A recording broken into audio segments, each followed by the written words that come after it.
Boa tarde, Laelder.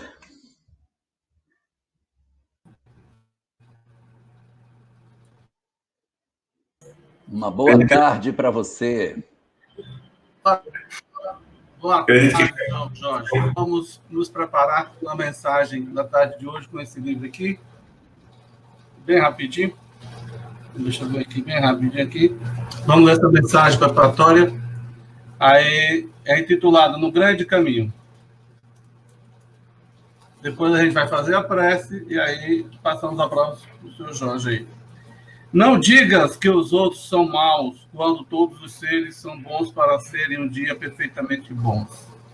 Se já consegues doar algo de ti, procurando entesourar a bondade, não acuses aquele que acumula os bens da vida, querendo assim enriquecer-se para unicamente entregar mais tarde por mãos alheias a vantagens que ajuntou. A rigor, não existe espíritos absolutamente maus. A vida nada cria para desequilíbrio ou delinquência. A fonte é boa porque distribui generosamente os dons que lhes são próprios. Entretanto, o solo não é mau, porque prende a fonte a si mesmo. A andorinha é um poema de beleza volitando na altura. Todavia, o batráquio não pode ser interpretado por monstro porque esteja colado ao chá. Não existe pomicultor capaz de condenar a planta recém-nata na fraqueza em que se caracteriza, simplesmente porque a veja assim débil ao lado de árvore vigorosa em plena maturação. Protegerá uma e outra, considerando-lhes tempo e valor. Assinala-se cada ser por determinada problemática na escala evolutiva. Observando os princípios que regem a natureza, se alguém te injuria por não seres ainda um espírito tão bom quanto seria de desejar, não interrompas o trabalho a que te afeiçoas para te mostrares no futuro tão bom quanto precisa ser. Prossegue agindo e servindo, certificando-te de que nação e utilidade podem transformar qualquer deserto em jardim. Não reclames contra ninguém quando surjam aqueles que te não consigam compreender e procura compreendê-los quanto te reprovem. Segue adiante, ame e abençoa, auxilia e constrói, que para isso todos fomos chamados a viver. As diretrizes do entendimento e da misericórdia te facilitarão a romagem no dia a dia e o dever cumprido falará por ti ao silêncio. A força do universo que mantém a floresta é a mesma que vitaliza a semente diminuta. Aprendamos a servir e a esperar, a fim de que os tesouros da evolução se nos revelem no grande caminho da imortalidade. Toda criatura é um fruto divino na árvore da vida, mas todo fruto pede tempo a fim de amadurecer. Vamos fazer a nossa prece, para posterior passarmos para Jorge Alberto Elahati Canto. Amado Jesus, rogando, Senhor, a tua presença através dos teus benfeitores na tarde de hoje, possa o nosso facilitador, sob a tua inspiração pelos benfeitores, colocar as palavras em nossos corações, tirando de nós o véu que esconde a grandiosidade que intrinsecamente há dentro de nós, por sermos uma centelha divina, e sobre esse sentimento, fazer com que brilhe a nossa luz, rogando também que, através dela, luz brilhante, possa a nossa presença, através das vibrações carinhosas na tarde de hoje, envolver o facilitador Jorge Elahati, para que o mesmo possa receber desde já, Senhor, as vossas bênçãos. Sendo assim, rogamos a permissão para iniciar a palestra virtual da tarde de hoje, formulando os votos de paz para todos nós, que assim seja. Vamos apresentar esse senhor, Jorge Alberto Elahati Canto, mestre em administração pela Universidade Federal de Rondônia, 2008, e engenheiro elétrico pela Universidade Federal do Pará, em 1984. Possui 20 anos de experiência em sistema de telecomunicações e 30 anos em gestão da informação.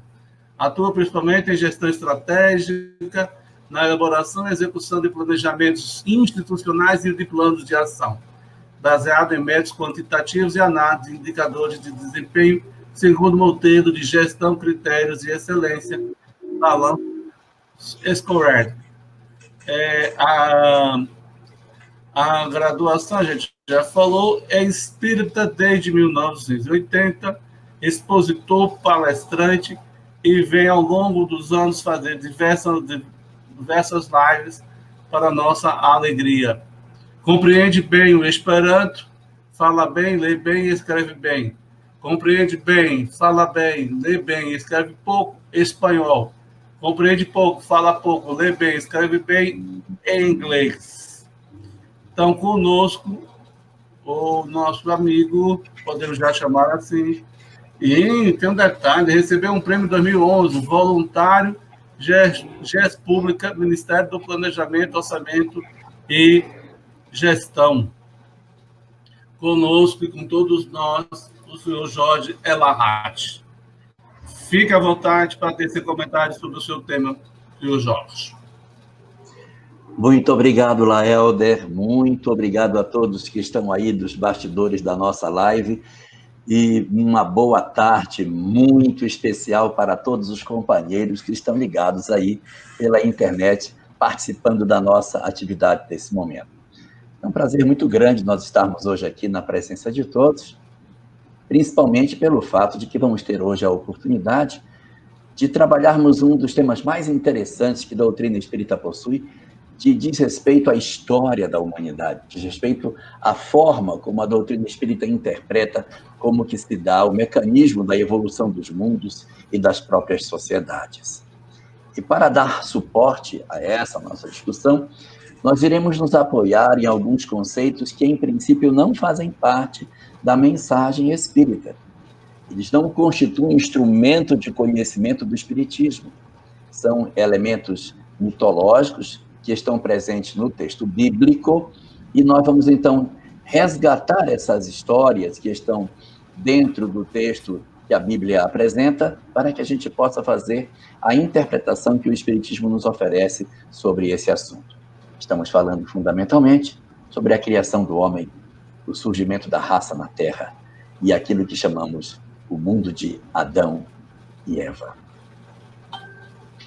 Como dissemos ainda há pouco, a doutrina espírita não é uma doutrina fundamentalista, ou seja, ela não tem a Bíblia como base doutrinária dos seus conceitos.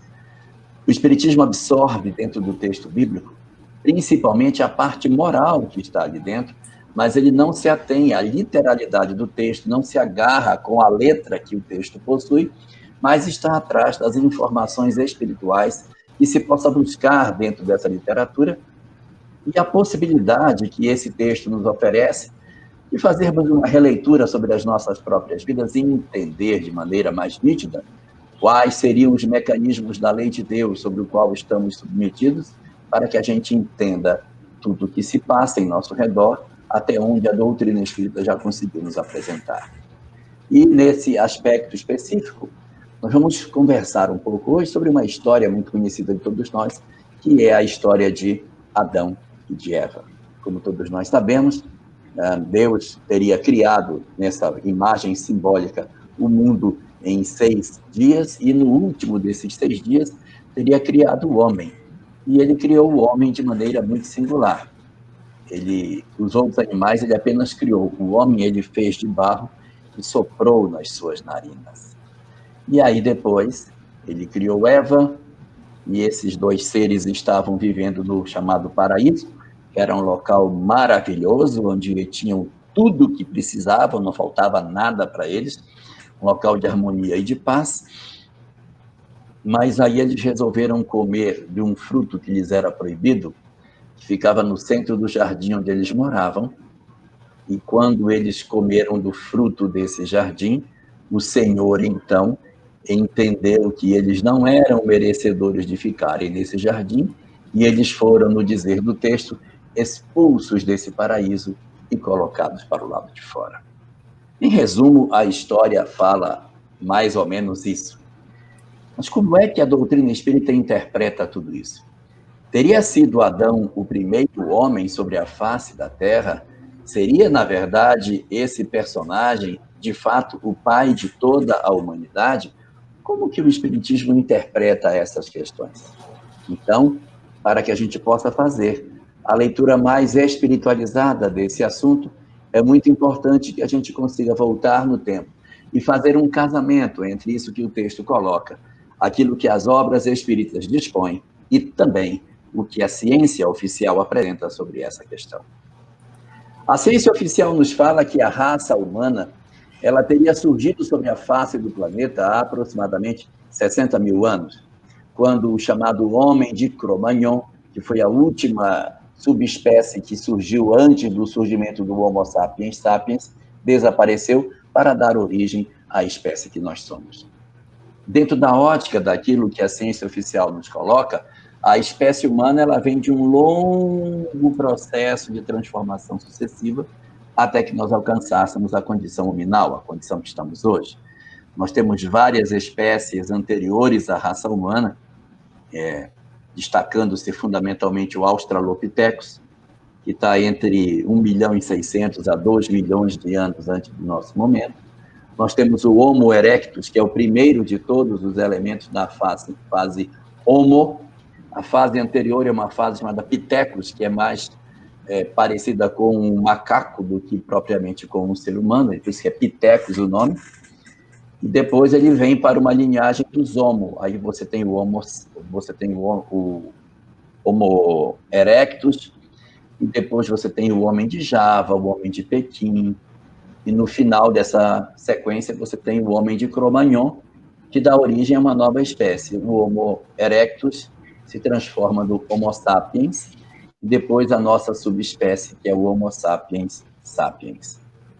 Pela leitura que a ciência oficial nos coloca, a literalidade de considerarmos que Adão seja o primeiro homem sobre a face do planeta, ela não se sustenta porque, se vamos fazer uma contagem cronológica, Adão teria vivido há 6 mil anos atrás. 6 mil anos, para ser o começo da raça humana, é muito pouco, considerando que existem vários fósseis humanos de muito mais tempo do que isso, de 500 mil, de 60 mil anos, ou os Australopithecus com 2 milhões de anos, então não faz muito sentido a gente falar de raça humana surgida há 6 mil anos, até porque algumas construções que nós temos na pré-história, como Stonehenge, por exemplo, na Inglaterra, são anteriores a 6 mil anos e, portanto, derrubam a tese da literalidade de que Adão tenha sido o primeiro homem sobre a face do planeta. A doutrina espírita concorde com isso, porque, como ela é consentânea com a ciência oficial, ela vem nos dizer que, realmente, a figura de Adão, ela não é, na verdade, para ser interpretada como um homem físico que teria existido. A visão que o Espiritismo vem nos oferecer é uma leitura espiritual desse texto, em que Adão não representa uma pessoa, mas ele representa uma coletividade de espíritos.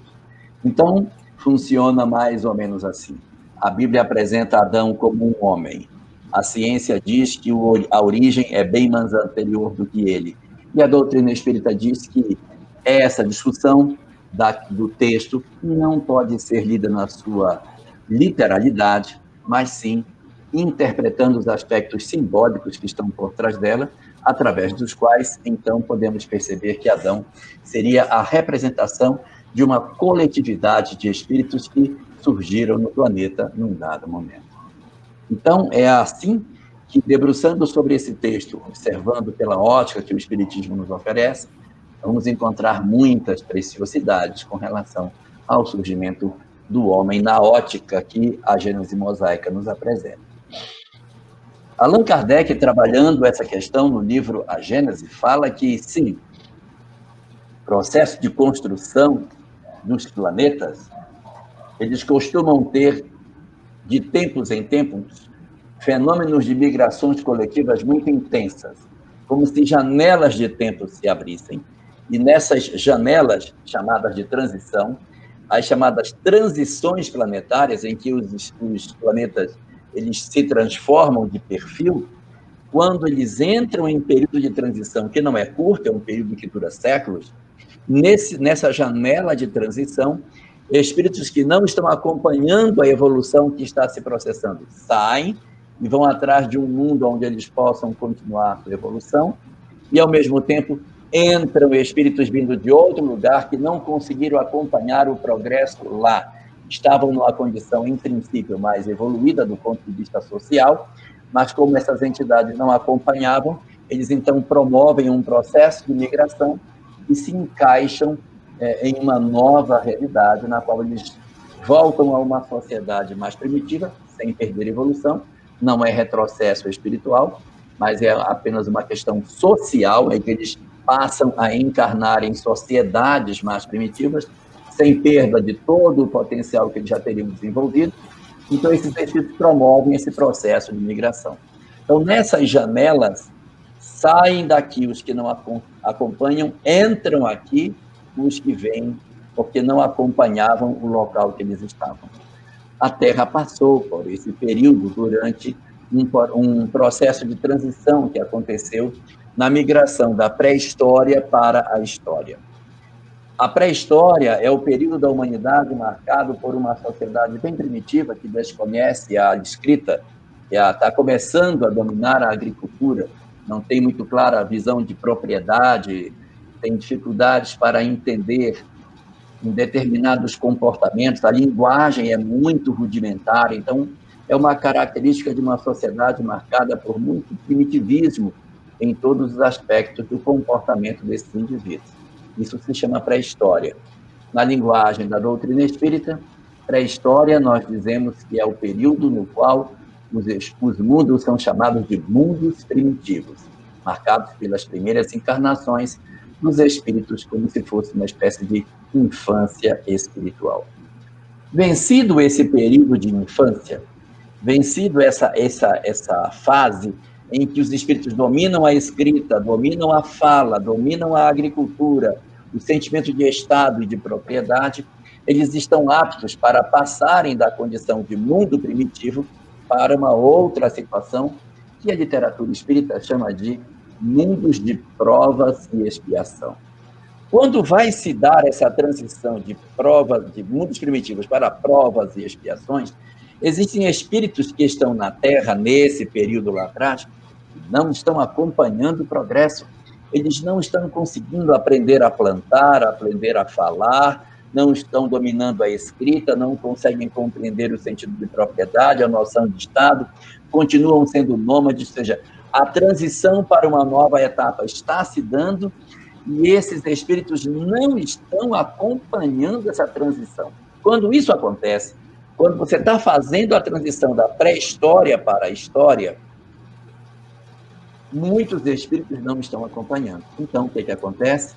Você pega essas entidades e diz, vocês precisam repetir o ano, precisam voltar para uma nova sociedade do mundo primitivo para reaprender tudo de novo. O que é agricultura, o que é propriedade, o que é fala, para que eles tenham um contato de novo com todos esses conhecimentos ainda preliminares, e quando eles estiverem em condições, eles vão conseguir migrar para um mundo de provas e expiações. Enquanto eles não aprenderem, eles ficam presos na condição de mundos primitivos. Isso pode acontecer. Os espíritos atravessam a pré-história, não aprendeu, repete a pré-história em outro lugar. Não aprendeu, repete a pré-história em outro lugar, até que ele domine a fala, a agricultura, a escrita e tudo aquilo que corresponde ao acervo de conhecimentos que a gente obtém durante o período da chamada pré-história. Da mesma forma que nós temos esses elementos que saem da Terra, eles saem daqui, porque não conseguiram aprender o que a pré-história tinha para lhes ensinar, em outros lugares do universo existem espíritos que estão numa sociedade semelhante à nossa. Eles já estão em provas e expiações, já estão nessa sociedade mais inteligente, mais moderna, que aprende, que faz, que cria uma sociedade como a nossa, que é o passo seguinte da pré-história. Nós somos o segundo passo nesse processo evolutivo. Uma sociedade inteligente, mas perversa. Uma sociedade que conhece muito, mas é cruel. Uma sociedade que não aprende nada com relação ao amor ao próximo, tem muita dificuldade de amar ao semelhante, tem uma relação muito conflituada com Deus, é muito presa às suas próprias paixões. Somos espíritos, portanto, muito arraigados a muitas questões materiais. Então, Se no primeiro estágio, que era o estágio de mundos primitivos, a gente tinha que desenvolver essa intelectualidade para aprender a plantar, aprender a falar, aprender a ter conhecimentos básicos para ingressar numa sociedade mais evoluída, neste grau que nós estamos, o objetivo é aprender todas essas questões espirituais e estar preparado para o processo seguinte, que é a busca da transformação espiritual.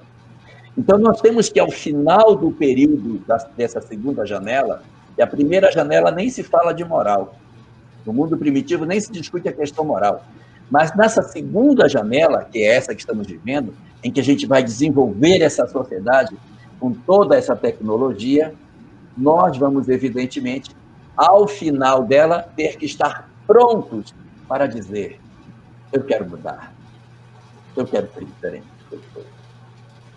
Quando nós atravessamos a história, que é esse período que nós estamos, e não conseguimos fazer essa transição para um estágio mais evoluído, não conseguimos transitar para essa sociedade mais afeta a questão do sentimento, nós também repetimos de ano.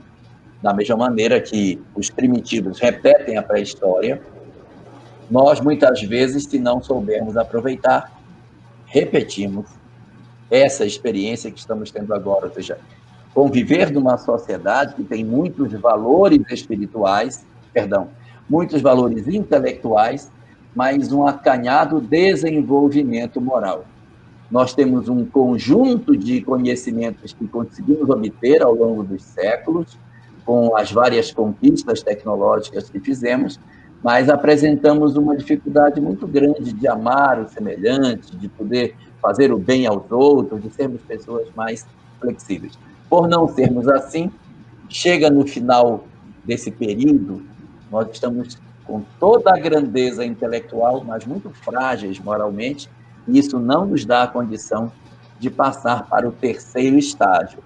O terceiro estágio, chamado mundos de regeneração, é marcado por esse desejo de ser diferente e vencer a nossa pequenez espiritual. Se nós não temos essa condição, repete o período de provas e expiações. Nós vamos ter que repetir isso. E no dizer da doutrina espírita, foi exatamente isso que aconteceu na Terra. Quando nós saíamos da pré-história para o início da história, quando a gente saía desse período em que a gente estava aprendendo a plantar, aprendendo a colher, a dominar os metais, nós estávamos ali naquele período de saída dessa condição muito primitiva de sociedade, nós estávamos num fenômeno de transição. E na transição ocorre fluxo sainte e fluxo entrante de espíritos. Saem espíritos da Terra, entram espíritos na Terra. Quem sai? Quem não está conseguindo acompanhar o progresso, quem não conseguiu vencer a pré-história. Quem entra? Espíritos inteligentes que estavam em outros mundos, que tinham conquistas intelectuais muito grandes, mas em termos morais, profundamente fracassados. Esses espíritos, eles então saem da onde estão e migram para o planeta na expectativa de encontrarem aqui as lições que precisam para que eles vençam a sua pequenez e consigam retomar o fio da história que eles têm para cumprir devido à marcha do progresso, a fim de que eles vençam as suas imperfeições morais e possam retornar ao convívio dos seus amores que acabaram ficando nos mundos de onde eles saíram. São essas entidades que saem de um planeta para vir para a Terra e representam a ideia de Adão e de Eva. Eles não são, portanto, os primeiros espíritos na face da Terra. Não são. Aqui na Terra nós já tínhamos muitos outros, que eram os que vinham na evolução natural. Nós tínhamos, portanto, nesse período de transição, 2 tipos de espíritos na Terra. Os primitivos, que haviam conseguido permanecer no planeta, eram mais ignorantes, mais desconhecedores, mais simples, não tinham tanta intelectualidade, mas não tinham graves compromissos, eram espíritos mais jovens, do ponto de vista de tempo, mas não tinham tantas conquistas em termos intelectuais. E ao lado desses companheiros com tanto para aprender, nós tínhamos na Terra um outro grupo que era bastante significativo, de espíritos que vieram para cá para deixar a sua contribuição. Eles deixavam o seu conhecimento, que eles tinham trazido de outros mundos, e, ao mesmo tempo, o nosso mundo ofereceria a eles a oportunidade de se transformarem. Então, esses elementos, que podem ser intitulados como sendo a representação do mito de Adão e Eva. Porque, veja, eles surgem. E, ao surgirem, eles dizem que viviam num paraíso, num lugar maravilhoso, extraordinário. O lugar extraordinário e maravilhoso que eles dizem viver, no dizer da literatura espírita, era o mundo onde eles viviam. Porque o mundo onde eles viviam era um mundo moderno, como o nosso de hoje. Com televisão, internet, ar-condicionado, carro, avião e todos os confortos que a gente tem da nossa vida atual. E, de repente, esses espíritos poderiam ficar nesse chamado, entre aspas, paraíso, que era um local super confortável onde eles estavam vivendo. Mas eles, por desobediência, como eles desobedecem, eles são expulsos desse paraíso e são colocados para o lado de fora.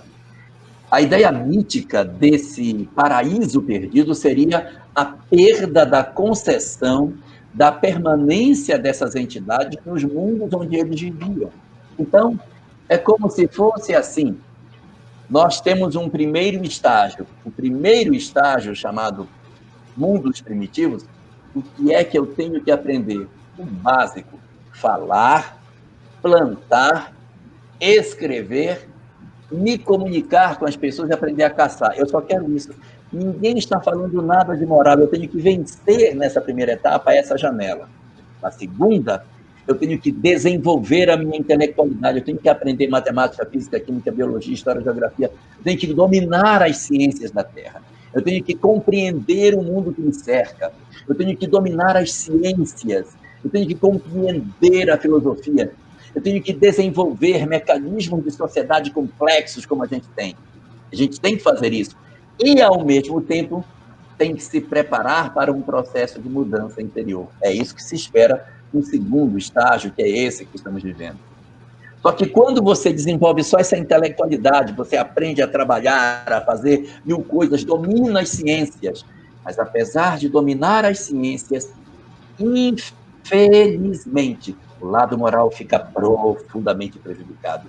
Nós não trabalhamos do lado moral. Nós somos egoístas, orgulhosos, ambiciosos, invejosos, odiamos, temos paixões enlouquecedoras, somos movidos por uma série de sentimentos negativos que nos impedem de fazer uma reflexão. O que está acontecendo conosco, então? Nós estamos avançando num lado, que é o lado intelectual, joia, bacana, isso é bom, mas estamos atrasando o lado moral. Se atrasar demais, e quando vier a próxima janela de transição, quando esse período que a gente tem para construir esses dois lados de saberes, o conhecimento intelectual e a preparação para a mudança moral, se você não tiver feito isso, você repete esse período de provas e expiações. E é muito amargo repetir, porque você sai de uma sociedade com todos os confortos que a gente tem hoje e reencarna num mundo desconhecido, longe dos seus amores, com pessoas estranhas, numa sociedade sem anestesia, sem ar-condicionado, sem os confortos da vida moderna, cercado por pessoas ignorantes, por espíritos primitivos, que você tem que lidar com gente embrutecida. A sensação que você tem é que você perdeu tudo que você tinha. É como se você tivesse perdido um paraíso onde você vivia. E para representar essa ideia de um paraíso que se perdeu, no texto de Moisés, no Gênesis, é dito que Adão e Eva, os dois, moravam num paraíso. E por desobediência, Deus os expulsou. E a partir da expulsão, o homem teria que ganhar o pão com o suor do seu rosto. Não tinha mais máquinas para fazer o trabalho. Ele teria que arar a terra com a própria mão. E a mulher iria dar à luz sentindo dor, porque voltava a um período primitivo da nossa sociedade em que a medicina não tinha mais os recursos que tem hoje, então voltava a ser um primitivismo enorme. E essas sociedades iriam ser construídas com entidades extremamente inteligentes, mas, ao mesmo tempo, totalmente desaparelhadas. Allan Kardec, então, discutindo isso no livro A Gênesis, é nítido o processo de entrada dessas entidades do planeta pela guinada que a história dá. Você observa a história, ela tem um determinado comportamento, um ritmo de crescimento, de desenvolvimento. De uma hora para outra, a civilização levanta e surgem conhecimentos, saberes extraordinários, obras de arquitetura indizíveis. Você olha para as pirâmides do Egito e você diz: meu Deus, como que esses homens, sem nenhuma ferramenta, fizeram isso? Como que eles construíram isso? Como que eles fizeram os templos que construíram, os aquedutos que construíram, as estradas? Existem tantas obras que são feitas dentro de uma precisão que você fica se perguntando como que sem ferramenta nenhuma esses homens conseguiram ser maiores do que seus próprios deuses, construindo templos extraordinários. Quem são esses seres? Eles são almas extremamente inteligentes.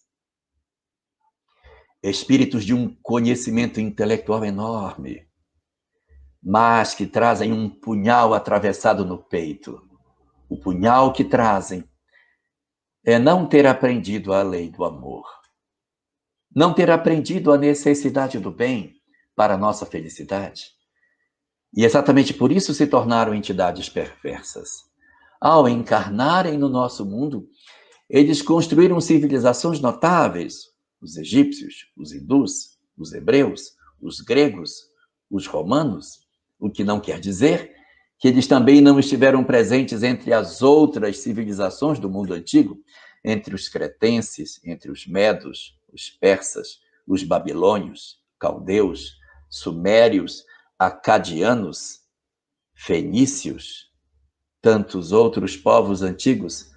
Todos eles tiveram o contributo desses espíritos que vieram de outros lugares do universo, mas esses espíritos tinham uma predominância muito significativa nessas outras culturas, porque ali eles se enraizaram de maneira muito mais profunda, mas os outros povos também tiveram contributos de ciência, de filosofia, de conhecimentos extraordinários, mas a filosofia dos gregos excede qualquer filosofia do mundo antigo. A administração e os conceitos de direito dos romanos excede tudo que se conhece.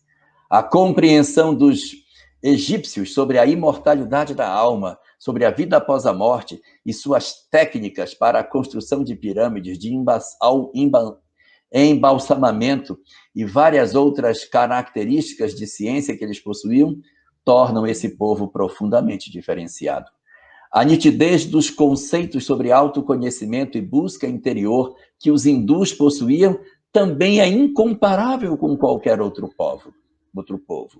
E, ao mesmo tempo, o povo hebreu, entre os diversos povos do mundo antigo, foi o único a abraçar a ideia de um Deus único e imaterial, enquanto todos os demais povos antigos tinham a ideia de deuses antropomórficos, deuses em formas humanas ou zoantropomórficos, como era o caso dos egípcios. E esses deuses, além de serem vários, possuíam características humanas, possuíam formas humanas, enquanto que o Deus de Israel não possuía forma. Era eterno, único, imutável. Era um Deus diferente de todos os demais, mostrando a nitidez dos conceitos que esse povo conseguia extrair da lei de Deus, tornando um diferencial em relação aos demais povos antigos.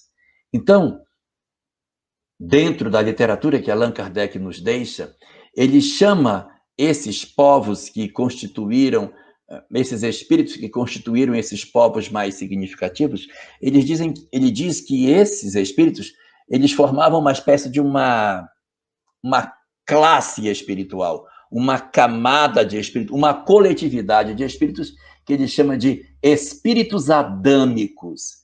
Eram adâmicos por quê? Porque vieram para o mundo, aportaram aqui, com o objetivo de serem os construtores de uma nova história. E vêm para cá em função do degredo, do exílio, da sensação de abandono que eles sentiam pela sua desobediência.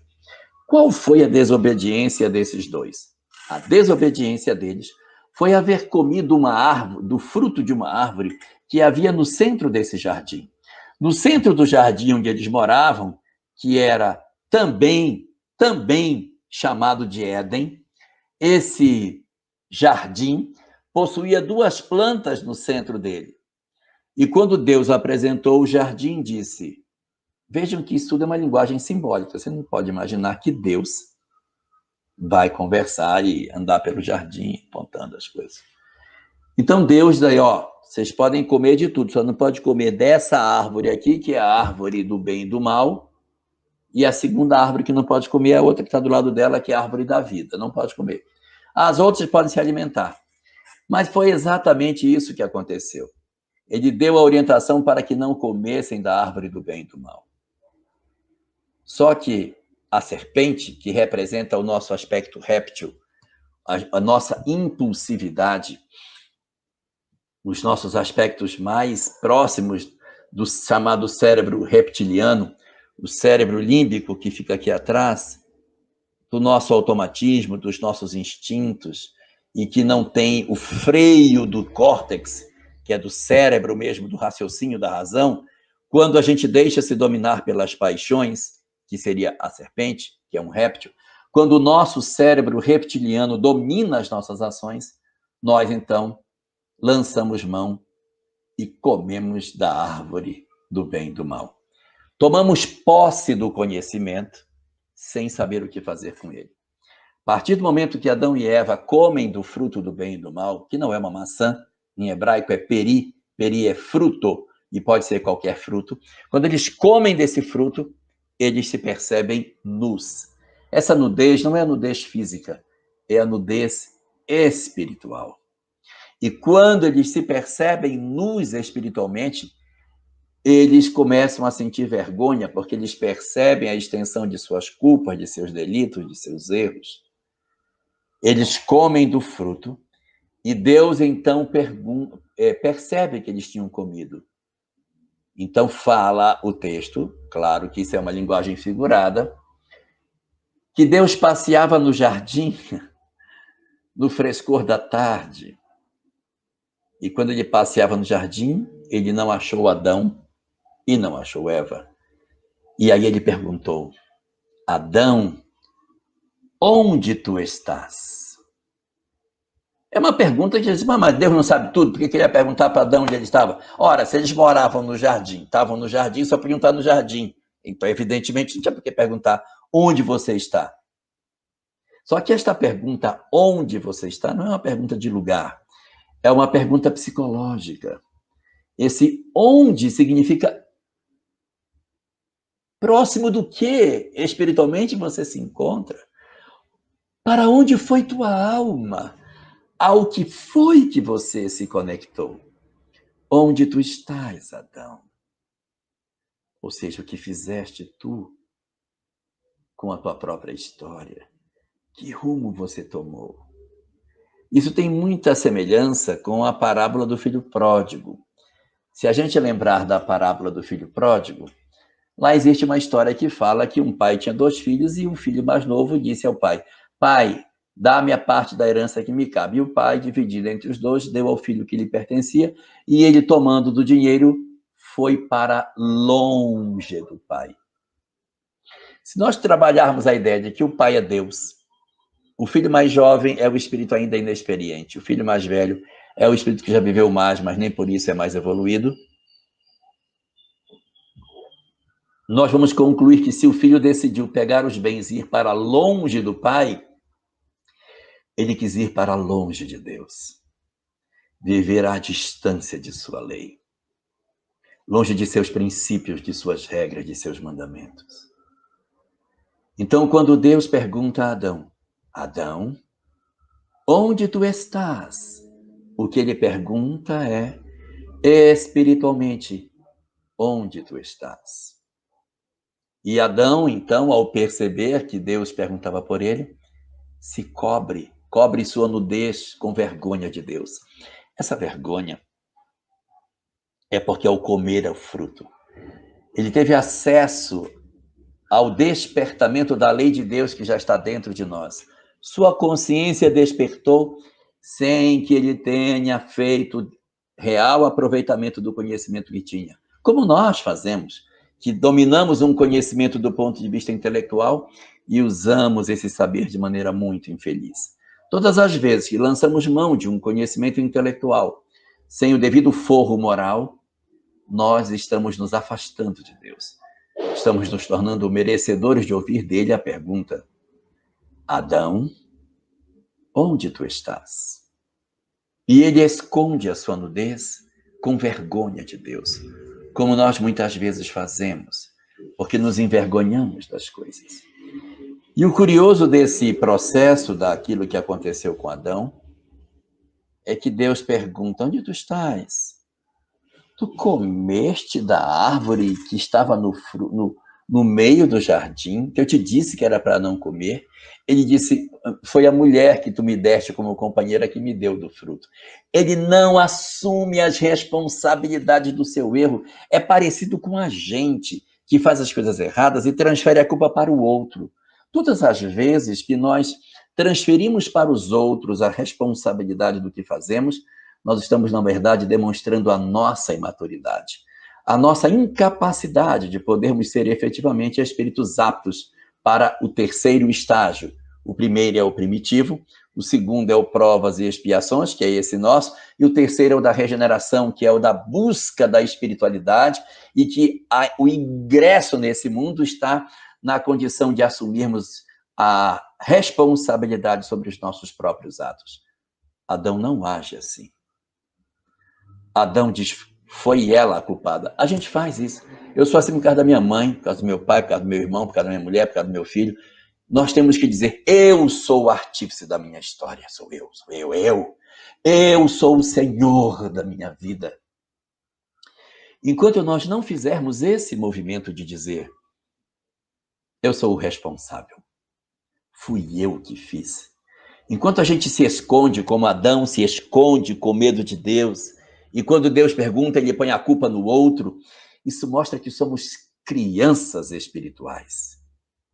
Não somos ainda espíritos maduros e com a condição, com o ingresso para a próxima etapa que a nossa humanidade tem para atravessar. Essa é a característica que o Espiritismo nos apresenta sobre o que seja Adão e Eva. E por eles não terem essa condição e essa maturidade, então eles perdem, são endurecidos. Eles perdem a concessão. Não é o fato de comer o fruto que provocou isso. É a maneira de como eu ajo diante da minha desobediência. Porque se tivesse comido o fruto e do conhecimento que veio, assumisse a responsabilidade, estava maduro. Não estava maduro. Desobedece e finge, e se esconde, não assume as suas responsabilidades. E por esse motivo são expulsos e vão viver fora do paraíso. O curioso de tudo isso é que a história ela é cíclica. Então é como se fosse assim, a Terra saiu da pré-história e os espíritos que não estavam acompanhando foram embora, repetiram o primeiro estágio. Espíritos que estavam lá fora e que estavam reprovados no segundo estágio, provas e expiações, vieram para a Terra, porque a Terra ia sair do primeiro para passar para o segundo. Então, o segundo estágio da Terra tinha quem? Os espíritos que migraram do primeiro para o segundo, beleza, eram almas mais simples, mas que estavam na Terra, e um outro grupo de espíritos foi que inseriram na Terra, que veio para cá. Espíritos bastante experimentados de outro lugar, que vieram repetir o segundo estágio da evolução aqui na Terra. E o mais curioso é que nesse atual momento que estamos fazendo, nós estamos passando por um momento semelhante àquele que o planeta que nos cedeu a linhagem de Adão para a Terra estaria passando. A Terra está vivendo hoje essa janela novamente. Do mesmo jeito que no passado, saindo da pré-história para a história, nós nos retiramos da condição que nós estávamos do primeiro estágio para ingressarmos num segundo estágio, nós agora estaríamos saindo do segundo estágio para ingressarmos no terceiro. Aqueles de nós que tivermos condição de termos capacidade para permanecer, passaremos para o terceiro estágio. Quem são esses? Os espíritos que estão aptos a mudar. Aqueles que assumem a responsabilidade de seus atos. Basicamente, de maneira bastante sintética, Allan Kardec, no livro O Evangelho segundo o Espiritismo, diz que eles têm 3 características comportamentais: forte ligação com Deus, senso de justiça e vitória sobre suas paixões. Precisamos ter isso. Precisamos nos aproximar de Deus. Somos uma sociedade extremamente arredia e até materialista. Senso de justiça é uma coisa que nos falta. Nós somos uma sociedade profundamente perversa. E o terceiro, vitória sobre as paixões. Então temos que ter isso. Não são almas puras, não, tá? Mas tem que vencer as paixões para conseguir estar em condições de permanecer na Terra. Então vai acontecer o que aqui? Espíritos que estão hoje na Terra, muitos não vão conseguir essa condição para permanecer, vão migrar. Vão migrar para onde? Eles vão repetir o segundo estágio, saindo da Terra, indo para um outro lugar do universo para repetir a mesma coisa que aconteceu na Terra lá atrás. De maneira clara e prática, vão sair daqui para ir construir pirâmide no outro canto aí. E vão fazer novas civilizações do começo em algum lugar do universo, que algum lugar por aí está saindo desse período agora da pré-história para entrar na história. Os que não tiverem condição de ingressarem no novo modelo de sociedade que a Terra vai ter, serão então conduzidos, não é perguntado, eles vão de qualquer jeito, eles migram compulsoriamente para outros planetas, aonde eles vão continuar o seu processo de evolução. Então, quem eu vou ter na Terra? Eu vou ter na Terra, basicamente, 3 grupos que estarão aqui. O primeiro são os da Terra, que passam para o estágio seguinte. O segundo grupo são os da Terra, que saem porque não conseguirão ficar aqui. Eles vão sair daqui para repetir o segundo estágio em outro lugar. E o terceiro grupo, quem é? É uma nova leva que chega na Terra também. Espíritos que não conseguiram cumprir o terceiro estágio em algum lugar, não estão conseguindo ir para o 4º estágio, vão repetir o terceiro aqui na Terra. Nós vamos receber espíritos migrados para ingressarem na sociedade do planeta, para reforçarem os mundos de regeneração. Eles não conseguiram ir para o estágio seguinte, que Allan Kardec chama de mundos ditosos, que já são mundos superiores, aonde o bem sobrepuja ao mal. Não conseguiram isso, mas eles pelo menos têm desejo de mudança, querem se transformar, têm vontade de ser diferente, eles estão numa condição de desejo de transformação, mas não conseguiram grandes progressos. Repete. Então, nós vamos ficar aqui na Terra com um grupo de espíritos que são da Terra, que conseguem fazer essa transição, e os outros que se juntarão a nós no grande fenômeno de evolução que a Terra irá atravessar.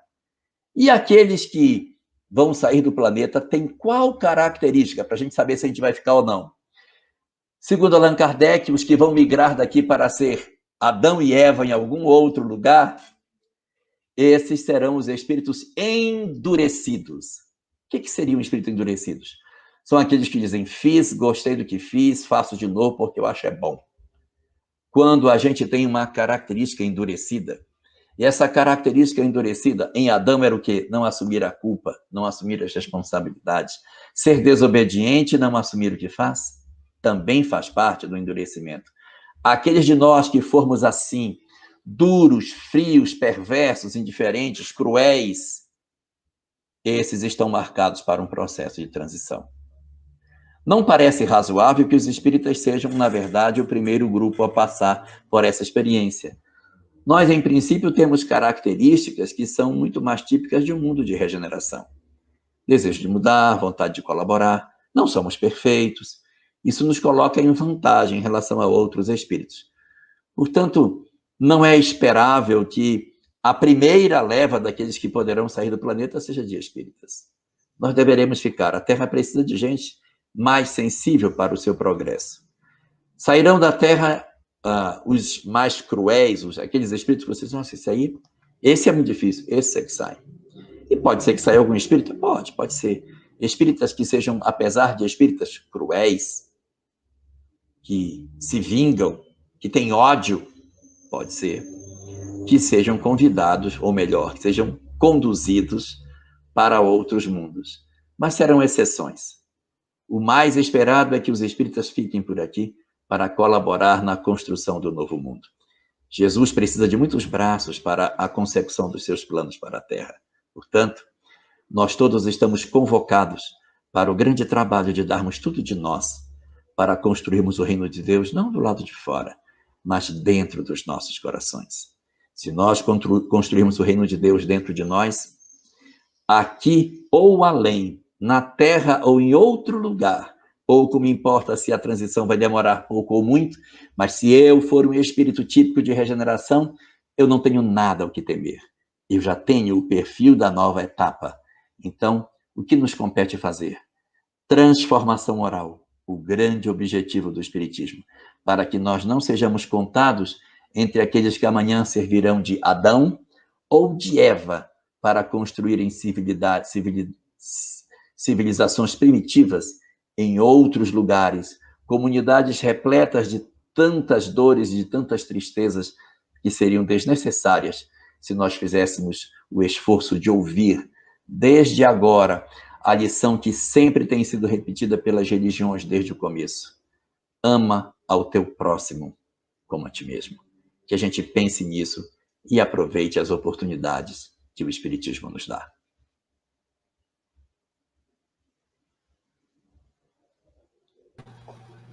Foi uma palma para o PPE. Já deu para concluir.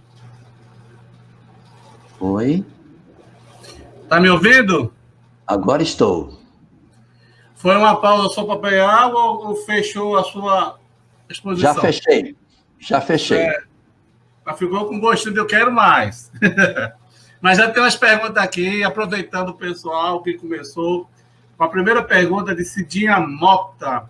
Cidinha Mota, ela é lá de Votuporanga, São Paulo. E ela diz o seguinte, vou associar aí no canal aí, Jorge, eu vou ler também, só um instantinho. Cidinha Mota faz a seguinte indagação. Isto já está acontecendo, essa questão do que o senhor acabou de mencionar, de transladar-se para outro planeta. Isto já está acontecendo? Uma pergunta. Os que não estão cumprindo com êxito o estágio aqui na Terra, que estão desencarnados agora, já reencarnarão em outros mundos? Boa tarde, Cidinha. É o esperado. Veja que a transição, ela não é uma janela de 20 anos, 30 anos, 50 anos, é uma janela larga, de séculos. Então, é razoável que alguns espíritos que estejam encarnados na Terra já estejam tendo sua última oportunidade aqui. Isso não é nenhum castigo, isso não é nenhuma punição, Deus não está com raiva de ninguém. É porque observa-se assim. Bem, vamos dizer que a Terra, estou chutando, a Terra tenha mais uns 200 ou 300 anos para passar pela transição. Aí você observa, olha, esse aqui é muito endurecido. Nem com 300 anos ele vai conseguir passar para o outro estágio. Vamos migrá-lo logo.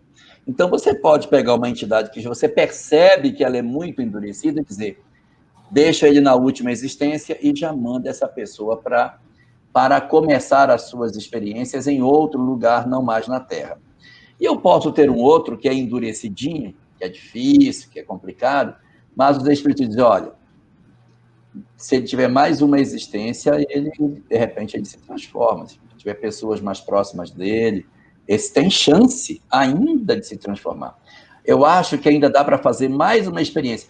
É endurecido também, mas ele é um endurecido mais molinho. Então, esse endurecido, de repente, não migra. Esse, de repente, não vai ainda. Pode ser que ele tenha mais uma oportunidade. Porque, veja, a transição não vai acabar amanhã. Para a transição acabar, nós temos que vencer uma série de imperfeições. A Terra tem que parar com um monte de problemas que ela tem. E veja, Se é verdade que a gente tem que vencer a questão da falta de fé, porque a relação do homem de regeneração é muito forte com o Criador, nós vamos ter que ter um período para a reconstrução da fé que está perdida. Isso não se faz da noite para o dia. Nós temos que ter um senso de justiça aguçado. Então, essa sociedade perversa, cruel, escravocrata que a gente tem, vai demorar para ser resolvido. Então, demora. Não vai ser agora. Mas, respondendo a sua pergunta, Cidinha, eu posso lhe dizer o seguinte: existem, sim, espíritos que já não voltarão à Terra. Não quero colocar medo em ninguém, mas esses são aqueles espíritos muito endurecidos, muito difíceis. E você olha, está muito difícil. Agora, existem os outros que são endurecidos, mas ainda tem uma chancezinha de mudar. Mas a migração, ela já começou, já tem espírito indo embora. Agora, a quantidade de espírito endurecido é tão grande que não dá para você dizer assim, ó, começou ano passado e já acabou. Não, tem tanto espírito endurecido para vir e para poder experimentar que esse processo ainda está em franco acontecimento. Mas muitos já não encarnam mais por aqui. Continuando o período de pergunta, pedimos para as pessoas fazendo já formular as suas perguntas, para quando chegar o momento dele ir embora, não ter como mais responder. Então, vamos aproveitar. E aproveitando, Jorge, eu queria fazer uma pergunta.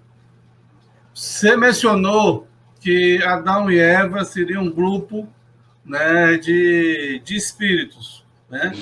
Isso é uma expressão simbológica.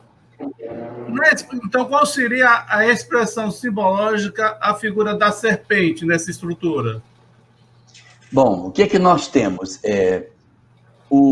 A parte do Adão, assim colocado, o homem, ele representa a racionalidade, a razão. Eva representa a emoção, a criação, a emoção, todos os sentimentos que dizem respeito a essa busca do novo, enquanto que Adão é o racional, é o seguro. E que representa a serpente? A serpente não é Satanás, como muitas vezes as pessoas colocam. Aí Satanás veio através da serpente. Não. A serpente está dentro do homem. Então, Adão é como se fosse o cérebro do seu lado esquerdo. Do lado direito. Eva é o lado esquerdo. E a serpente significa a parte do nosso cérebro mais animalesco. Nós temos dentro do nosso cérebro uma parte aqui embaixo chamada de cerebelo, que foi constituída num período muito antigo, no nosso período ainda animal. E nesse período animal, nós constituímos os nossos instintos, batimento cardíaco, fome, todas as necessidades biológicas, fisiológicas, que a gente não fica preocupado, a gente não fica assim, vai, coração bate, coração bate, não está se preocupando com isso. Quem cuida disso são processos automáticos que já estão armazenados no exercício que nós fizemos lá atrás na nossa evolução. E essa parte nossa, ela não pode dominar a nossa parte racional. Ela tem que estar dominada pela parte racional. Aqui estão meus instintos, aqui está o meu id, tudo aquilo que diz respeito aos impulsos, aos meus instintos animalescos. Por isso que é uma serpente, por isso que é um réptil. Aqui é o cérebro reptiliano, o cérebro que a gente construiu na época que a gente andava nas condições de répteis no planeta. Então, o cérebro reptiliano domina as funções mais básicas do ser humano, as funções orgânicas.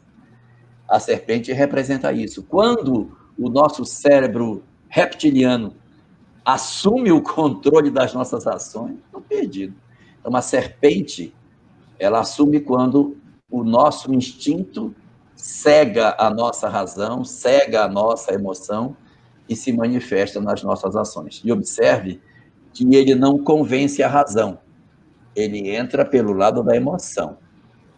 A serpente vai em Eva, porque é a emoção. A emoção cede e a gente comete o delito. Então é aí que a gente tem que ver, temos que segurar a nossa Eva para que ela não ouça tanto a nossa serpente interior. Jorge, muito tocante essa expressão simbológica e, de certa forma, psicológica. Isso também guardaria aos dois filhos, Caim e Abel? Sim. Depois do momento em que nós temos a expulsão de Adão e Eva do paraíso, eles têm dois filhos. Um se chama Caim, que é o mais velho, e um mais jovem, chamado Abel. Um representa o bem, o outro representa o mal. Abel representa o bem e Caim representa o mal. E aí, quando eles crescem, eles tomam funções diferentes. Abel vai ser pastor, vai cuidar dos animais, vai pastorear os animais, e Caim se torna o agricultor, vai trabalhar a terra.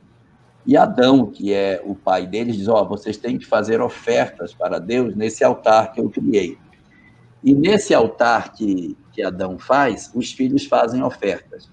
Como que Caim faz ofertas? Caim vai na sua plantação e pega as ervas ruins, feias. Ele não sabe que elas são muito ruins, queimada, esturricada, mirrada. Ele tira essas ervas e é isso que ele oferece a Deus. E o que faz Abel? Abel vai no seu rebanho, pega a melhor ovelha e diz: eu amo tanto o meu Senhor, que eu sou capaz de abrir mão dessa ovelha tão bela para oferecer a ele. Aí ele vai, sacrifica a ovelha, coloca no mesmo altar. E aí diz o texto que Deus se agradou da oferta de Abel, mas não se agradou da oferta de Caim. E Caim, então, em função de não ter sido beneficiado com a bênção de Deus na sua oferta, ele fica com inveja de Abel. E aí, quando eles estão no campo, eles têm uma conversa, que a Bíblia não diz qual foi, mas eles têm uma conversa, e dessa conversa há uma discussão, e Caim mata Abel. O mal mata o bem. E aí, a terra é o quê? O domínio do mal sobre o bem. Então, a linhagem de Abel morre. Nós não temos... A linhagem do bem desaparece. A linhagem que vai ficar na terra é a linhagem de Caim. E aí Caim, diferente do seu pai, assume seu erro. Diz: não, eu realmente fiz uma coisa errada, eu sou um pecador, eu sou um monstro, matei meu irmão. Então, a maneira como Deus age com Caim é mais branda do que com Adão, apesar de Adão ter feito Caim ter feito um crime muito mais pesado, né? Mas ele assume. Ele fez ali um fratricídio, né? Matou o irmão. Aí mas como ele assume a punição dele, diz: olha, você vai ser maldito, eu vou escrever meu nome na sua testa, para que ninguém te mate. Todas as pessoas, quando te verem, vão te poupar. Para que você viva com a culpa daquilo que você fez. Então, você vê que Deus assina o nome no assassino, tendo misericórdia dele. Um exercício para nós, para a gente não ficar com tanto ódio das pessoas que cometem coisas equivocadas. E aí tem um detalhe. Diga. Aí, depois de 130 anos, no dizer da Bíblia, Adão tem um terceiro filho, Sete. Então, eu tenho Abel, que é o bem, Caim, que é o mal. Caim, que é o mal, mata Abel, fica só o mal. Depois vem Sete. Sete não é nem o bem nem o mal, é no meio. Sete é o equilíbrio. Então, Abel é o superego, que é a parte da nossa personalidade que é só o bem. Caim é o id, é tudo aquilo que são os instintos. E Sete é o ego, que é bem no meio, não é nem o id e nem o superego no meio. E aí, Sete é que vai ter, depois de 7 gerações, Noé. Noé vai ter o dilúvio vai matar todo mundo, inclusive toda a geração de Caim. Aí apaga Caim da história, todos os seus descendentes desaparecem, e aí a humanidade, veja, isso é simbólico, pelo amor de Deus. E a humanidade, então, se reconstrói a partir da família de Noé, que era descendente de Sete, que não é nem do oposto de um lado e nem do outro, mas no centro. A característica do homem com as suas contradições. Certo. Aí, então, a gente... Engraçado, o que me chama a atenção é justamente essa frase quando Caim mata Abel. e Deus colocou o nome dele na fronte. Que, se a gente for entender na perspectiva da doutrina espírita, é o chakra frontal, cerebral, né? E é o que está no pré-córtex, na questão do homem do futuro, né? E aí também tem outro tema, uma questão É a que lei me de chama... Deus, né? Está na consciência. Exato, que está registrado dentro da nossa estrutura. E aí você que eu fiz uma colocação, me esclareça se eu estiver errado. Você diz assim que Deus foi menos duro com Caim do que com Adão. Sim. A pergunta que me surge, é porque ele não assumiu, Adão não assumiu o próprio erro e fez uma projeção psicológica. Eu caí foi por causa dela. Eu não caí por causa de eu não ter aceito. Enquanto que Caim foi uma diferença. Não, eu errei. Eu fiz. Eu sou culpado. Então, é por aí, no caso, né, Jorge? Um perdeu o paraíso. Adão perdeu o paraíso por quê? Porque não assume seus erros. E Caim passou a ser perseguido e ser proscrito pelo crime que cometeu. Mas ele continuou a vida dele. Teve filhos, teve família, seguiu a sua vida. Você assistiu uma live contigo e o Álvaro sobre a questão da geração de 7, que aí vira a questão do...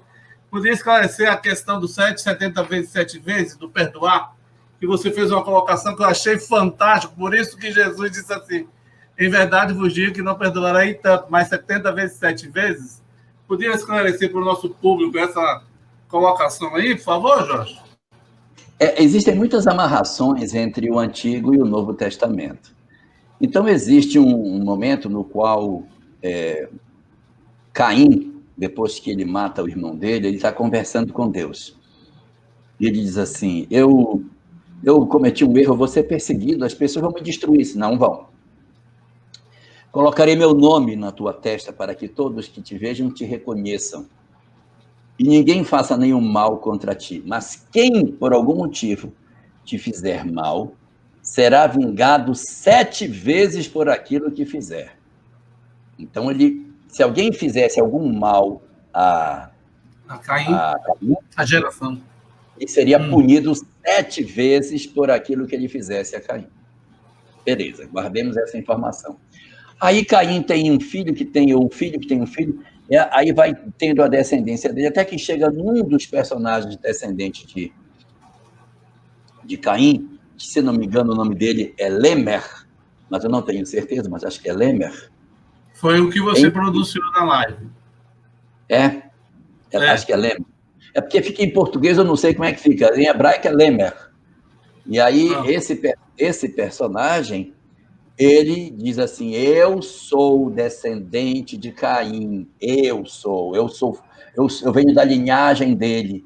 E ele, se fizessem algum mal a ele, seria punido 7 vezes mais. Eu, descendente de Caim, se alguém fizer algo contra mim, será punido 70 vezes, 7 vezes. Então, o mal é punido 70 vezes, 7 vezes.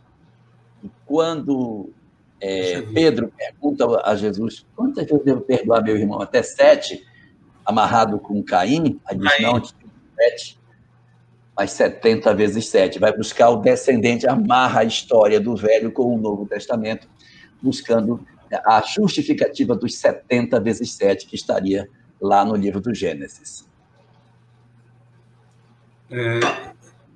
A pessoa está lhe saudando aqui, Maria José Santos, Patrícia Moraes de Maceió e tantas outras pessoas aqui. Para tentar entender a Torá como um todo, Jorge, né? Ela é lenda, é simbológico, algumas coisas são históricas mesmo. Algumas coisas aconteceram como está escrito lá, ou tem muita coisa do sentido simbológico.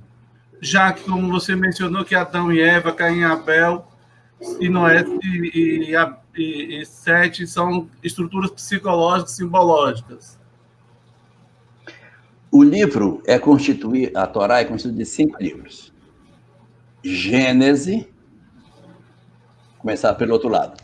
Gênese, Êxodo, Levítico, Números e Deuteronômio. Repare que Deuteronômio está aqui no polegar, oposto aos outros 4, tá vendo? Vou falar de Deuteronômio depois. Primeiro dos livros, Gênesis, conta tudo que veio desde a origem até Moisés. Tudo que está contado no livro de Gênesis é em cima de mitologia. Os seres são todos mitológicos. Então, tudo que a gente tem do Gênesis é a história de Adão, Eva, Caim, Noé, Ló, a Torre de Babel, Abraão, Isaac, Jacó, os seus filhos. Esses seres todos, eles são mitológicos. O que significa um ser mitológico? Ele tem um princípio de verdade, mas ele tem uma camada de lenda por cima dele. Então, você acaba criando um personagem que, em cima de um fato que é real, você cria uma série de informações que são além da realidade. Por exemplo, Abraão. Abraão existiu, mas talvez não tenha sido tudo isso que o pessoal coloca no texto. Existe o túmulo de Abraão. Se você for a Israel, em Beersheba, você encontra o túmulo de Abraão. Existe o túmulo de Raquel. Você vai encontrar. Basta você ir a Israel, você vai encontrar o local onde, presumivelmente, esses personagens estão enterrados. Então, eles existiram, mas não se dá para ter garantia de todas as histórias que estão ali contadas sobre eles. Mas esse é o primeiro dos livros, o livro do Gênesis. O segundo livro vai contar a história de Moisés, e começa assim: e subiu ao trono do Egito um faraó que não conheceu José. Aí ele vai transformar os judeus em cativos no Egito. Vão ficar 430 anos como escravos, aí Moisés vai libertá-los. Essa é a história do Gênesis, os 10 mandamentos e a saga dos anos no deserto, caminhando com o povo rumo a Canaã. Nesse segundo livro, você já tem mais aspectos históricos, porque ele já é escrito na fase presente e não contando do que teria acontecido. Dá para entender o que eu quero dizer? Uhum. Uma coisa é eu querer contar o que aconteceu na época do descobrimento do Brasil, do que aconteceu aqui, como é que viviam os índios, o que aconteceu. Aí vai ter muito mito, em cima da vai ter muito mito. Mas quando eu começar a contar a história do meu tempo presente, eu consigo ser muito mais preciso nas coisas, porque eu estou falando do momento que eu estou vivendo. E aí são histórias do Êxodo, que são histórias mais próximas, porque elas estão sendo escritas pelas pessoas que viveram aquelas histórias efetivamente. Então, a narrativa é mais lenta, porque ela vai contando o dia a dia dos 40 anos no deserto, de coisas que estão se dando. Então, elas possuem mais nitidez em termos históricos. O livro seguinte, que é o livro de Levítico, não chega a ser um livro histórico. O livro de Levítico é o livro que traz as informações religiosas, as leis que têm que ser seguidas, como é que deve ser feito, como é que deve ser a roupa do sacerdote, o que deve ser feito quando acontecer tal coisa. É a lei em termos das regras de comportamento estão no Levítico. Coisas do tipo, se você cavar um buraco e o boi do seu vizinho cair no buraco, o que vai acontecer? Você tem que pagar para o vizinho o valor do boi que ele perdeu, porque você abriu o buraco. Se o boi que você tem chifrar uma pessoa e essa pessoa ficar machucada, vai matar o boi, ok? Se o boi chifrar alguém, você mata o boi. Mas se o boi chifrar alguém e essa pessoa morrer por conta da chifrada do boi, aí mata-se o boi e o dono do boi. Compreendeu? Isso é Levítico. Então, Levítico são as leis. Como que os judeus devem viver? É em Levítico que está: amarás o teu próximo como a ti mesmo. É nele, capítulo 19, versículo 18. Ali que está a lei. Então, não traz uma coisa mais histórica. A alimentação, não pode comer porco, não pode comer camarão, não pode... Está tudo lá no Levítico. O Levítico é esse livro.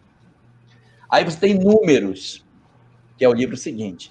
Números conta os descendentes, o que aconteceu? E fulano, teve filho de fulano, fulano, fulano. Então, Números vai contando o final dos 40 anos e as descendências que foram surgindo dos povos no processo de como foi que eles chegaram em Israel, como foi que eles começaram a se aproximar daquela terra. Tudo isso está contido no livro de Números. Eles chegaram lá, encontraram a terra ocupada, os primeiros conflitos que aconteceram, isso tudo está no livro de Números. Deu para entender? Só que são 5. Só falta o último. Deuteronômio. Pois é, Deuteronômio significa a lei de novo. Deuteronômio não é uma novidade. Deuteronômio é os melhores momentos dos 4 recontado aqui. Então, aqui conta os 10 mandamentos de novo. Aqui conta... O que aconteceu aqui, que foi bacana, é contado sinteticamente. Deutero é segundo, nômio, lei. Segunda lei. Segunda lei, porque ele retoma tudo e reescreve. E essa obra, inclusive, ela foi encontrada bem depois. Ela é atribuída a Moisés, mas existem questionamentos se ela é da mesma época, porque ela foi encontrada num período em que o judaísmo estava num processo de declínio. E aí ela foi achada. E ela traz algumas características que diferem das outras 4. Por exemplo, é a única das 5 obras de Moisés, atribuídas a Moisés, em que diz: amarás o Senhor teu Deus. Lá não diz que deve amar a Deus. As outras falam que você tem que adorar a Deus. Eu sou o Senhor teu Deus que vos tirei do Egito, a casa da servidão. Não terás outros deuses diante de mim. Mas não diz que você tem que amar a Deus, você tem que obedecer a Deus, tem que servir a Deus, cumprir os seus mandamentos. Os 4 livros só falam que tem que cumprir, ser obediente a Deus, se curvar diante de Deus, ser obediente a Ele. Deuteronômio diz, você tem que amar a Deus. É bem diferente. É um livro assim com uma outra proposta, uma linguagem mais doce. Então, os aspectos históricos, fundamentalmente, eles estão no livro do Gênesis, contando histórias bem antigas, mitológicas, e a história do Êxodo, de Números, que traz uma história mais presente e que dá para a gente considerar que ela seja mais próxima da realidade. Porém, mesmo com tudo isso, é no livro de Êxodo que Moisés abre o Mar Vermelho e faz uma parede à esquerda e uma parede à direita, e eles passam a seco no rio, não passa molhado, não. Passa a seco. Eu acho legal no filme que quando eles passam, levanta até poeira das carroças, quando atravessa, levanta a poeira. Você pode observar nos filmes, a carroça levanta poeira. Então, passa a seco no meio do rio. Isso está no livro de Êxodo, que diz que ficaram 2 paredes, uma parede à esquerda e uma parede à direita. Mas são os conceitos que estão colocados lá. O mito não deixa de existir. Você vai ter o mito presente em todo esse texto, em função do interesse de mostrar uma grandiosidade de um Deus extremamente potente diante dos seus opositores. Não dá para deixar de dizer que essa sua palestra, sabe aquela história de filme americano, To Be Continued? Tá faltando continuação. To Be Continued, Eu tenho certeza absoluta, e as pessoas tais como Soísa, do Lar Abrigo Espírito, Dr. Pedro Garcia Moreno Filho, de Itabaiana, Sergipe, e Eloy, ele está dizendo, ele conhece... Illinois, Maria Joseísa Santos, saudações, nosso querido irmão Jorge Elahate. Célia Queiroz, ótimo comentário, Jorge Elahate.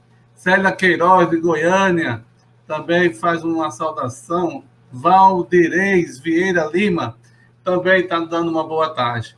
Agradecemos o pessoal, a presença, né? Divulgue essa palestra virtual, se inscreva no nosso canal, né? Faça com que a gente possa alcançar mais pessoas, mais gente. E vamos encerrando, porque o nosso facilitador tem um compromisso ao termo da nossa exposição, que a gente já está olhando aqui o reloginho, para encerrar no horário acertado e comprometido com ele. Vamos fazer a nossa prece a dizer: Louvado seja, Senhor, pela mensagem esclarecedora, associando a razão com o coração, calor fundo em nossas almas, retirando da nossa mente o véu escuro da incompreensão, por não termos ainda a capacidade de retirar o espírito que vivifica da letra que mata, recebendo do nosso irmão Jorge Elahati posturas cirúrgicas que fizeram com que cérebro e coração dessem as mãos para podermos entender a grandiosidade do amor de Deus vindo por um povo de intensos testemunhos e que muitas vezes incompreendidos na história. Que abençoa, Senhor, esse mensageiro que esclarece a primeira lei como se fosse o carteiro que lê as correspondências para nós que somos cegos de espíritos, fazendo com que as nossas pegadas sejam mais firmes e a nossa caminhada mais segura. Ampara-o, ilumina-o e fortifica-o na jornada que está adiante. Para que, Senhor, todos que vierem na sua retaguarda sentir a tua presença, porque houveram pegadas de luz, de esclarecimento, deixado no caminho em busca do teu coração. Sob os teus auspícios, Mestre, sob a presença misericordiosa dos benfeitores, pedimos a permissão para encerrar essa live da tarde, formulando os votos de paz para todos nós.